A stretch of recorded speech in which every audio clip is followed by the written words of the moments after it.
Lézas, c'est le mot Liège, ça va, je prononce bien, a participé très activement à cette histoire. Alors elle va nous dessiner une vaste fresque historique en 15 minutes pour nous livrer un peu son interprétation des évolutions du métier. Les intervenants précédents ont déjà mis en avant un certain nombre d'éléments, je ne sais pas si tu vas les confirmer, par exemple la tension entre les besoins des personnes et les exigences sociales d'individualisation qui ne sont pas toujours adaptées, ou ici les deux logiques politiques par rapport au handicap qui viennent d'être illustrées et qui sont opposées. Alors est-ce que ça a résonné en toi? Est-ce que ta vision de l'histoire est conforme à cela? Ok, merci beaucoup. Bonjour à vous tous. Pour démarrer ma présentation, j'ai envie de vous livrer des questions de TFE d'étudiants. J'en avais sélectionné une série, mais vu qu'on n'a pas beaucoup de temps, j'en retiens 2. La première question qui se pose, c'est au sein d'une école de devoir, comment accompagner l'enfant dans son épanouissement? Première question TFE. Ou entre l'offre du service et la demande des bénéficiaires, comment accompagner les demandeurs d'emploi afin de développer un pouvoir d'agir porteur de sens? On le voit, la terminologie de l'accompagnement, elle est aujourd'hui partout.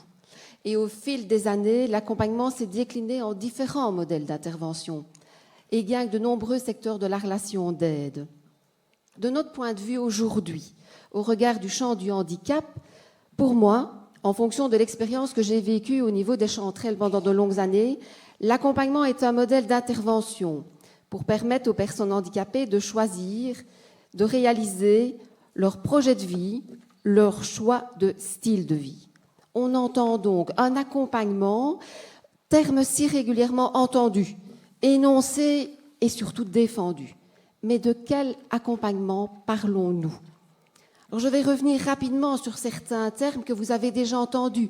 Là, on a parlé, les autres orateurs les ont signalés. Mais qu'est-ce qu'on peut constater aujourd'hui par rapport à l'accompagnement? La pratique de l'accompagnement, elle met l'accent sur la participation, le consentement de la personne. Il s'agit donc de développer, on a entendu, un accompagnement personnalisé, de prendre une position en fonction d'un regard singulier et surtout de ne pas juger en fonction d'un ordre préétabli. Avec les étudiants, quand on parle d'accompagnement, on se réfère notamment aux balises citées par Jean-Jacques Dutroux et Marco Di Duca. Eux, ils nous parlent de bientraitance. Et pour viser la bientraitance au travers d'un accompagnement, bien entendu, ici de l'autodétermination, l'approche globale, l'importance accordée à la participation, au lien social, l'approche des ressources. On le constate à nouveau, quand je vous explique ça, la personne n'est plus l'objet passif d'une prise en charge, mais le sujet actif de son parcours. Parler d'accompagnement suppose donc de passer d'un modèle prescriptif à un modèle collaboratif. Et nous, professionnels, vous, professionnels, les étudiants futurs professionnels, ne sont plus l'expert qui sait, qui analyse, qui décide, seul un processus d'intervention. Alors, cette posture-là, cette posture spécifique, nous trouvons qu'elle interroge notamment la relation égalitaire. Elle interroge le rapport au pouvoir et au savoir. Elle interroge le poids de nos valeurs. Alors, il est clair que la personne qui, de par ses difficultés, vous sollicite pour se faire accompagner, elle se trouve d'emblée dans une situation inégale face aux professionnels. Il revient donc à l'intervenant social de favoriser la création de conditions pour apprendre ensemble à comment travailler ensemble. Et là, pour ça, je travaille beaucoup avec un texte de Maëla Paul qui parle vraiment de cette posture spécifique de l'accompagnement. Et donc, une particularité de la collaboration que vous tissez, c'est qu'elle s'effectue réellement des deux côtés. Le côté de la personne et de son entourage, mais aussi le côté du professionnel et de son organisation. Alors là, de nouveau, un constat émerge, celui de la complexité qui entraîne de l'incertitude, car cette égalité doit se construire petit à petit en respectant les situations personnelles, le rythme, les ressources et les difficultés de chacune des deux parties, à la fois la personne porteuse de handicap, mais aussi l'organisation qui la mandate à accompagner cette personne. Si j'avais le temps, mais je n'ai pas le temps, je vous parlerai des différents mandats qui nous animent, parce que là, pour moi, c'est vraiment une clé qu'il faut articuler. Je vous ai dit le deuxième point, pour nous, la posture d'accompagnement, elle entraîne un repositionnement du professionnel par rapport à son rapport au savoir et au pouvoir. Ben, en effet, reconnaître que l'autre, qui est bien différent de moi, a la capacité de choisir, de décider, ben c'est déstabilisant pour le professionnel. C'est aussi déstabilisant pour les jeunes professionnels qui démarrent dans le métier, qui se forment et qui se disent l'AS, il sait, l'AS, il accompagne, l'AS, il programme.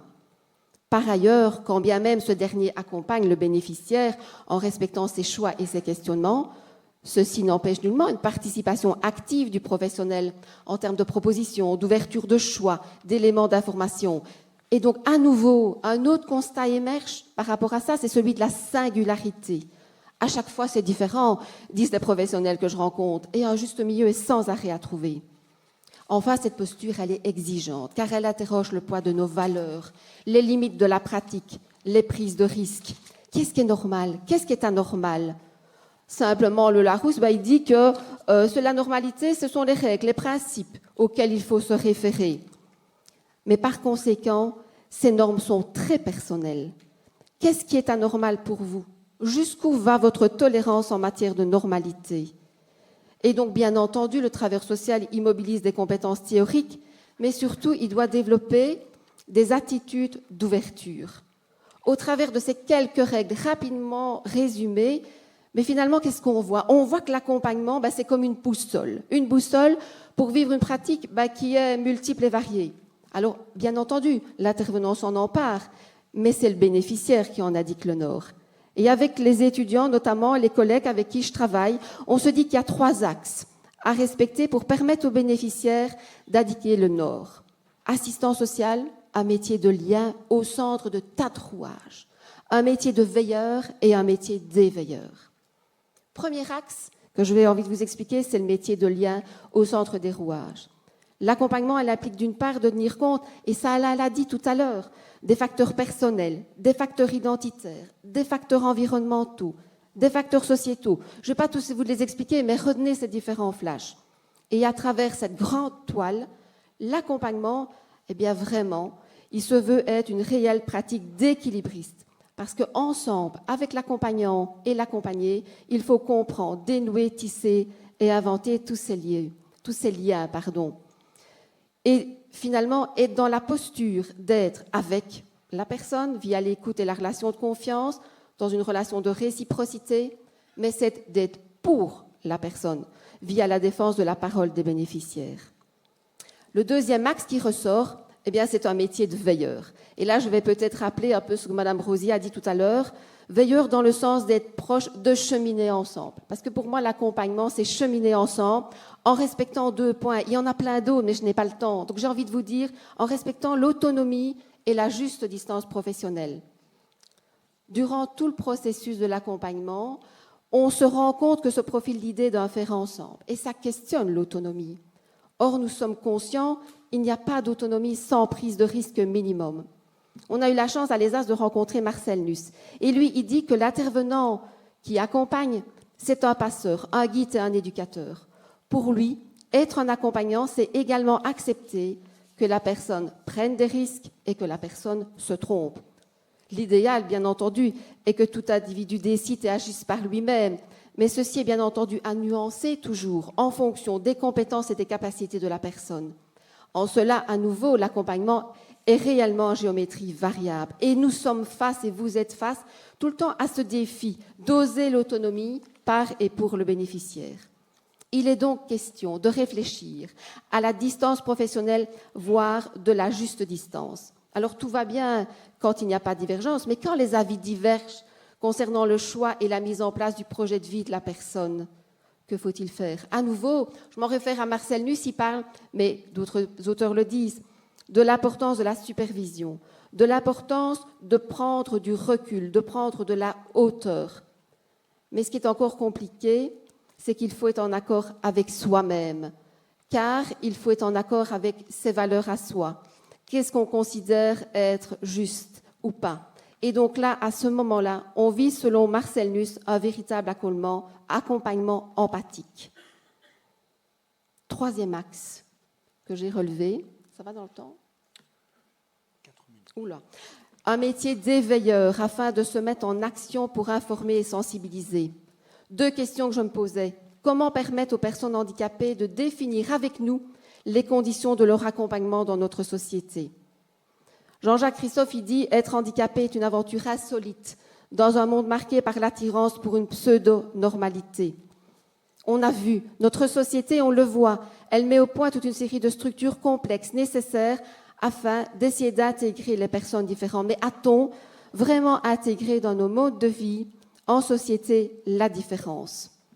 Si des personnes handicapées ont la volonté, surtout le désir de vouloir s'intégrer, il faut aussi réciproquement, surtout, la volonté de la part des personnes valides de vouloir les rencontrer. Et à ce sujet, je rejoins l'orateur précédent qui parlait d'inclusion.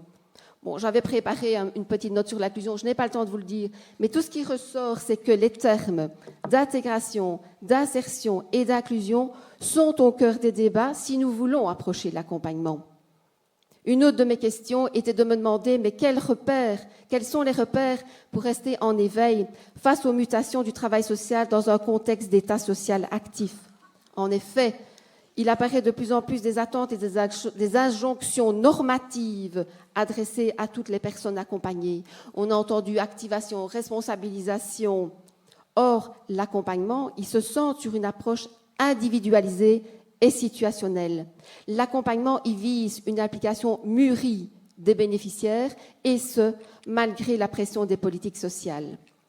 Et je vous avais préparé un point où je me disais, mais que pouvons-nous dégager comme stratégie, nous, pour travailler tout cela? Rapidement, et la preuve en est, les chanterelles, croisons les méthodologies. Il y a le travail social individuel, il y a le travail social de groupe, il y a les projets. Toutes ces méthodologies sont là pour créer le lien social, la solidarité et pour être réellement à l'écoute de la personne porteuse de handicap. Là, j'ai vraiment été très très vite, j'en suis désolée, mais vous pourrez me poser des questions. Au terme de cette présentation, le flou, il est bien là. Et qu'est-ce qui apparaît en résumé? C'est que la posture d'accompagnement, elle est médiatrice. Le travailleur social est un passeur, car il facilite l'accès à des horizons sociaux, professionnels, culturels, stimulants et épanouissants. De par son investissement dans cette relation si particulière, il incarne un réel accompagnement empathique. Il est aussi porteur d'une idéologie. Il se veut aussi valoriser une pratique innovante, une réflexion professionnelle, individuelle et collective, sans arrêt nourrie de la puissance du lien social, de l'imaginaire, et comme le disait un collègue des Chanterelles, de ses convictions de vouloir agir comme un réel trouvailleur, et ce pour accomplir un véritable travail en dentelle, et ceci est à nouveau un hommage. Animé par tous ces rôles, l'intervenant social opère un métier de veilleur et un métier d'éveilleur. Ces deux mouvements complémentaires sont pour nous à continuer à se déployer, à s'affiner au fil des expériences et des confrontations de terrain par les accompagnés et par les accompagnants. Je vous remercie.